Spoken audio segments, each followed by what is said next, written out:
Salam damai dan sejahtera bagi kita semua. Gambar kerahiman ilahi adalah salah satu bagian penting dari devosi kerahiman ilahi. Menurut buku harian Suster Faustina, keberadaan gambar kerahiman dan penghormatan terhadapnya diminta secara langsung oleh Tuhan Yesus. Lukislah suatu gambar menurut contoh yang engkau lihat dengan tulisan, Yesus, engkaulah andalanku.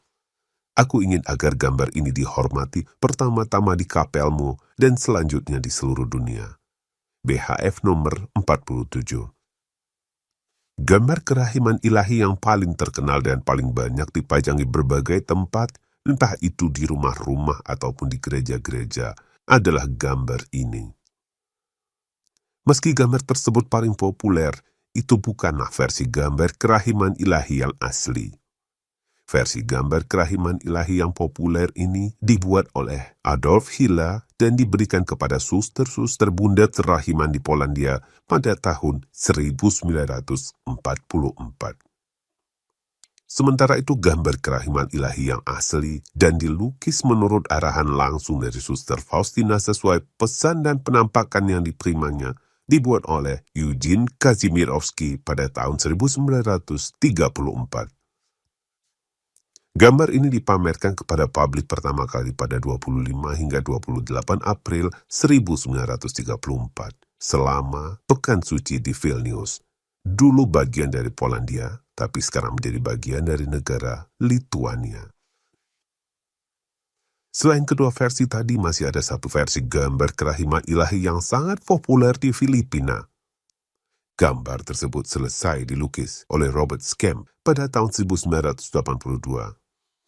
Jadi total saat ini ada 3 versi gambar kerahiman ilahi yang resmi digunakan sebagai bagian dari devosi kerahiman ilahi.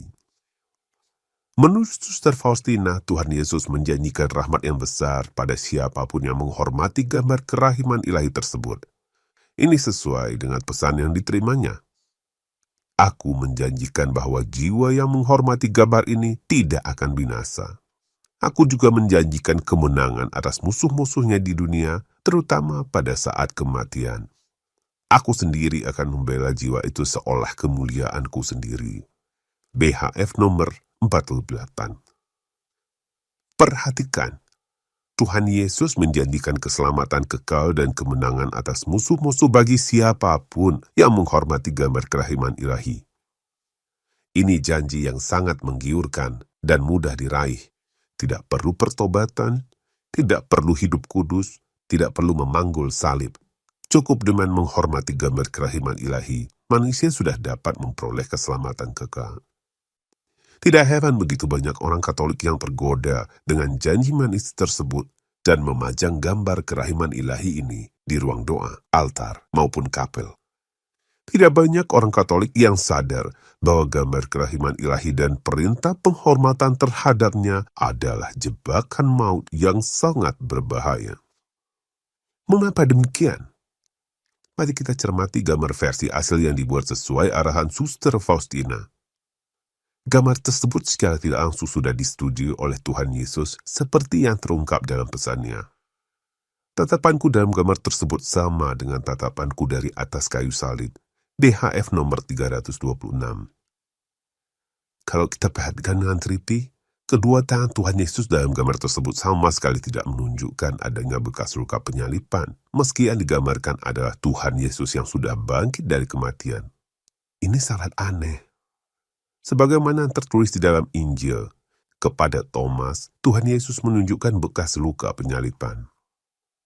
Itu artinya, setelah kebangkitannya, Tuhan Yesus sengaja membiarkan bekas luka penyalipan itu tetap ada. Bekas luka penyalipan ini juga ada dalam semua lukisan yang menggambarkan Tuhan Yesus setelah kebangkitannya. Demikian pula, bekas luka tersebut ada dalam semua penampakan Tuhan Yesus yang dialami oleh banyak orang kudus. Jadi, setelah kebangkitannya, Tuhan Yesus selalu menampakkan dirinya dengan luka bekas penyalipan. Mengapa bekas luka tersebut tetap ada? Tuhan Yesus membiarkan luka bekas penyalipan tetap ada untuk menunjukkan bahwa dia sungguh-sungguh Tuhan Yesus yang telah mengalami penderitaan dan wafat di kayu salib. Bekas luka penyaliban itu adalah tanda kemenangan bagi Tuhan Yesus dan sekaligus tanda yang mengingatkan manusia pada karya penebusan Tuhan di kayu salib. Sebaliknya bagi iblis, penyaliban Tuhan kita adalah tanda kekalahan yang sangat memalukan dan tidak ingin diingatnya.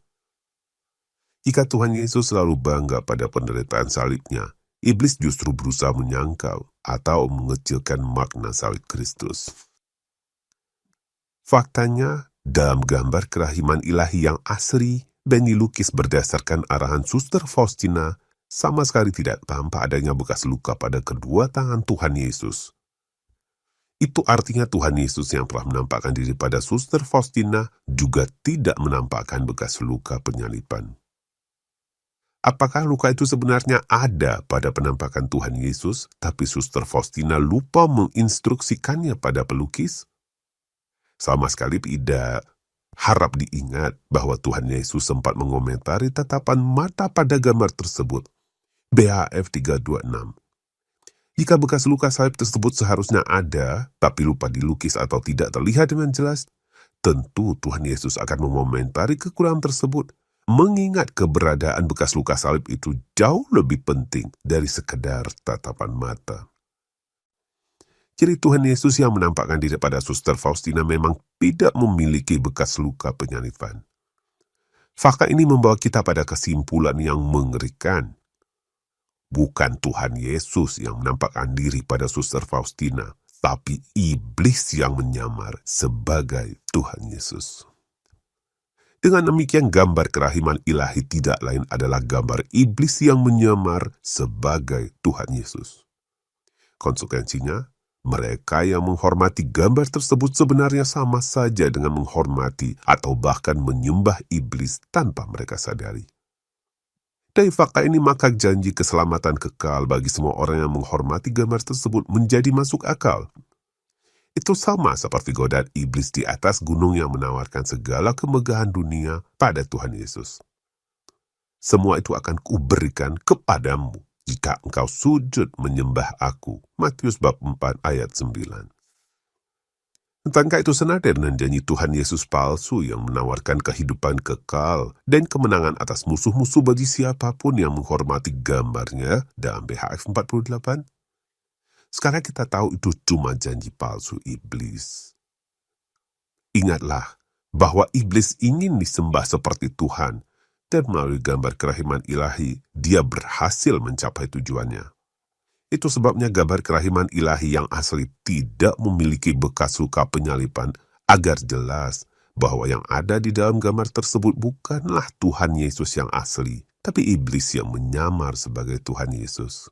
Dengan demikian, iblislah yang sebenarnya dihormati melalui gambar kerahiman ilahi.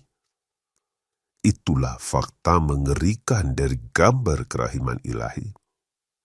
Belum lagi, ditambah fakta kelam bahwa Eugene Kazimierowski yang melukis gambar tersebut adalah seorang Freemason yang anti gereja Katolik. Eugene Kazimierowski bahkan sempat melukis dirinya sebagai Yudas Iskariot sebelum ia akhirnya mati bunuh diri. Keadaan itu sama sekali tidak menunjukkan adanya kerahiman Tuhan bagi orang yang telah berjasa melukis gambar kerahiman ilahi. Tapi sebaliknya menjadi tanda kehadiran dari kuasa gelap yang membawa kematian kekal. Jika orang yang berjasa membuat gambar kerahiman ilahi sama sekali tidak mendapatkan sentuhan kerahiman Tuhan, tentu janji kehidupan kekal dan kemenangan atas musuh-musuh bagi mereka yang menghormati gambar tersebut hanya omong kosong. Ini sungguh ironis. Setelah mengetahui ini, masihkah Anda berani memajang gambar kerahiman ilahi dan menghormatinya? Tapi mungkin sebagian devosan kerahiman ilahi mencoba menghibur diri dengan alasan gambar yang mereka gunakan adalah versi Adolf Hitler yang memiliki bekas luka penyaliban. Sayangnya, itu tidak mengubah apa-apa. Gambar apapun yang digunakan sebagai gambar kerahiman ilahi tidak mengubah fakta sejarah bahwa Tuhan Yesus yang dilihat oleh Suster Faustina sesungguhnya adalah iblis yang menyamar. Gambar kerahiman ilahi versi Adolf Hitler juga tidak mengubah fakta bahwa gambar kerahiman ilahi sejak awal dimaksudkan untuk menghormati iblis yang menyamar sebagai Tuhan Yesus. Justru penggunaan gambar kerahiman ilahi dengan bekas luka sayap versi Adolf Hitler telah membuat penipuan devosi sesat ini menjadi semakin berhasil menjerumuskan banyak orang Katolik. Terima kasih atas perhatian Anda. Viva Christori.